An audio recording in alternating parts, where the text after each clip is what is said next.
যদুর আমাদের রোডঘাট ছবিতে ভরা, অশ্লীল ছবিতে ভরা, এই বিষয়ে কিছু বলেন। এটা আমাদেরকে বুঝতে হবে। নবী করিম সাল্লাল্লাহু আলাইহি ওয়াসাল্লামের শিক্ষা যেটা আমার ক্ষুদ্র দামাগে ঢুকে ওটাই নিলাম, আর যেটা অনেক উপকারী আমার বুঝার শক্তি নাই, সামর্থ্য নাই, সেজন্য ওটা গ্রহণ করলাম না। এটা তো মুমিনের কাজ হতে পারে না, মুসলিমের কাজ হতে পারে না। মুমিন তো বলবে আমার নবী বলেছেন, রসুল বলেছেন, বাস কথা শেষ। এটার মধ্যে আমার কল্যাণ আছে, মাখলুকের কল্যাণ আছে, এটা আমাকে গ্রহণ করতে হবে। তুমি মুসলিম হয়ে যদি শুধু বাহ্যিক বিষয়ে নবী করিম সাল্লাল্লাহু আলাইহি ওয়াসাল্লামের কিছু শিক্ষার কথা শুনেছ, ওটাই তুমি গ্রহণ করলে, আর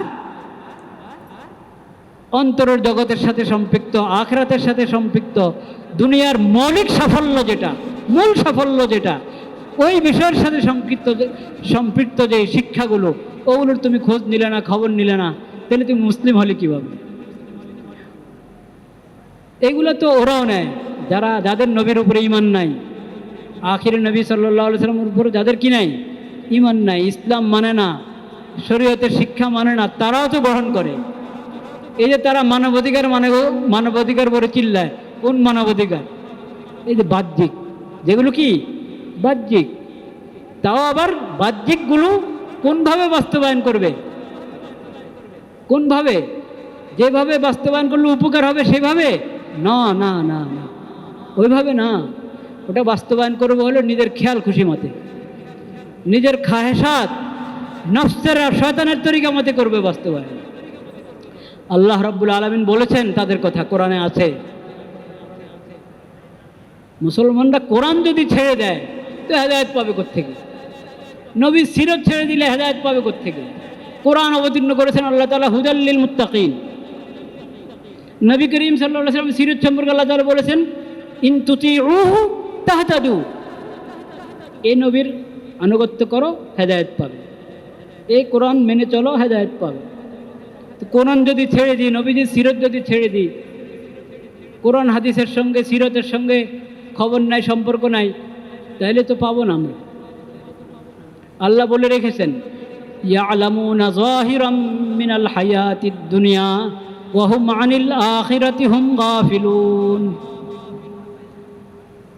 ঈমান থেকে বঞ্চিত, ইসলামের নেয়ামত থেকে বঞ্চিত যারা, তারা বুঝে না যে তা না, বোঝে, তবে এই দুনিয়ার জীবনের স্থূল দিকটা তারা বুঝে। দুনিয়ার জীবনের স্থূল দিক যেটা, স্থূল দিকটা তারা বুঝে। ইয়ালামুনা যাহিরাম মিনাল হায়াতিদ দুনিয়া ওয়া হুম আনিল আখিরাতি হুম গাফিলুন, আখিরাত থেকে তারা একবারে বেখবর, উদাসীন। তা আমরা যদি নবীর শিক্ষা থেকে শুধু স্থূল দিক মনে করি, যেটাকে আমরা, নবীর শিক্ষার মধ্যে কোনো স্থূল বিষয় নেই, জাগতিক বিষয় হোক আর আখিরাতের বিষয় হোক, বাহ্যিক জগতের বিষয় হোক আর দিলের জগতের বিষয় হোক, নবীর সমস্ত শিক্ষা সূক্ষ্ম, এবং নবীর সব শিক্ষার মধ্যে কল্যাণ আর কল্যাণ। কিন্তু আমরা মনে করি আমাদের দেমাগে যেটা ঢুকে, বাস ওটাই নাম। আমার দেমাগে বা আমার গুরুর দেমাগে যেটা ঢুকে ওটা গ্রহণ করি, আর যেটা বুঝতে পারি না, যেটার তাৎপর্য, যেটার হিকমা বুঝতে পারি না, ওটার প্রতি আগ্রহ বোধ হয় না, এটা কখনো মুমিনের সিফত হতে পারে না, মুসলিমের সিফত হতে পারে। এটা তো তাদের কথা আল্লাহ বলেছেন ইয়ালামুনা যাহিরাম মিনাল হায়াতিদ দুনিয়া। স্থূল দিকগুলো নিয়ে তারা মানবাধিকার বলে চিল্লায়, এবং সেটা বাস্তবায়ন করে কিভাবে? যেগুলো মানবতা বিধ্বংসী, বলেন কি মানবতা বিধ্বংসী কাজ, ওগুলোকে তারা বলে মানবাধিকার। ওগুলোকে বলে কি মানবাধিকার। মানবতা বিধ্বংসী কাজ, এটা কখনো মানবাধিকার হতে পারে? ওগুলো বাস্তবায়ন করার জন্য ঢাকা অফিস বানিয়েছে, এবং দুঃখজনকভাবে এটা নাকি মোটামুটি চূড়ান্ত হয়ে গেছে। বলেন নাউযুবিল্লাহ। এটা আত্মঘাতী হয়েছে। এটা কি হয়েছে? আত্মঘাতী হয়েছে। ইতিহাসকে আমরা সাক্ষী রাখলাম, আসল সাক্ষী তো কে? আল্লাহ। এটা আত্মঘাতী হয়েছে।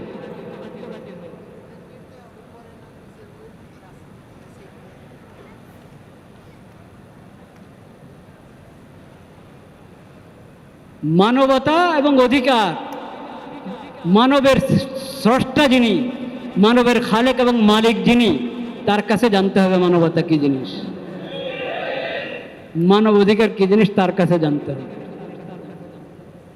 তার কাছে জানতে হবে। আর এই মানব অধিকার অধিকার অধিকার বলে যারা চিল্লায়, আরেক দেশে গিয়ে এই লেভেলে অফিস বানিয়ে কি ঘটাবে কি করবে সেটা যারা দস্তখত করেছে ওরাও বুঝে না যে তা না, ওরাও বুঝে না যে তা না।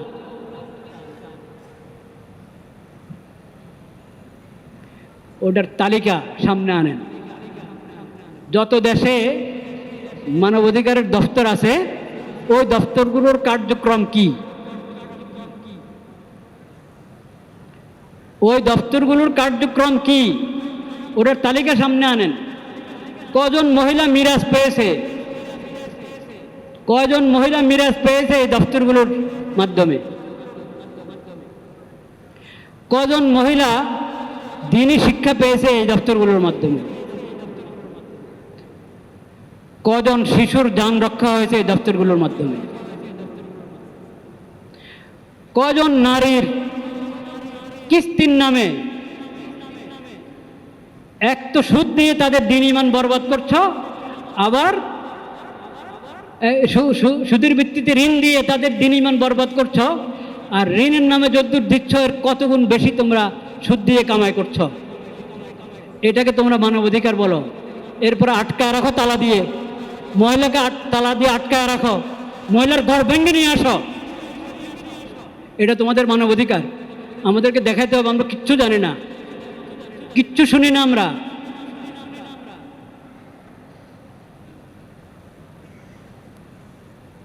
অশ্লীলতার বিস্তার, সুদের বিস্তার, এটাকে মানবাধিকার বলে না, এটা মানব বিধ্বংসী বিষয়। পর্দা বানানো এটা মানবাধিকার নয়।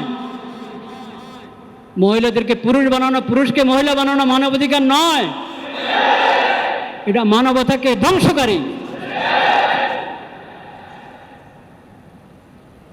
আল্লাহ তুমি সাক্ষী থাকো, আমরা এই সমস্ত কুফরি কর্মকাণ্ড থেকে বিলকুল আমরা সম্পর্কহীন, আমরা সম্পর্কহীন। আল্লাহ তুমি সাক্ষী থাকো। আমরা আমাদের এগুলোর ব্যাপারে আমরা এগুলো যে কুফরি কর্মকাণ্ড, হারাম কর্মকাণ্ড, তোমাকে নারাজ করে, তোমাকে অসন্তুষ্ট করে, তোমার মাখলুকের হক নষ্ট করে, অধিকারের নামে অধিকার নষ্ট করে, এ আল্লাহ আমরা এই কথার উপর আমাদের ঈমান আছে, আমরা তোমাকে সাক্ষী রাখলাম। আর যারা অধিকার বিনষ্টকারী, অধিকার বিধ্বংসকারী কর্মকাণ্ডের সাথে যুক্ত, আমরা তাদের থেকে একবারে সম্পর্কহীন। আল্লাহ তুমি সাক্ষী থাকো।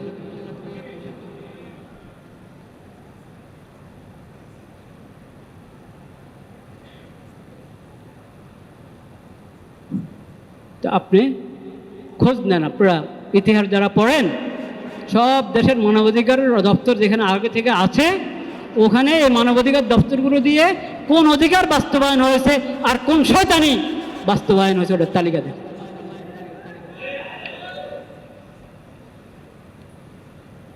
প্রতারণা করা উচিত না কারোর জন্য।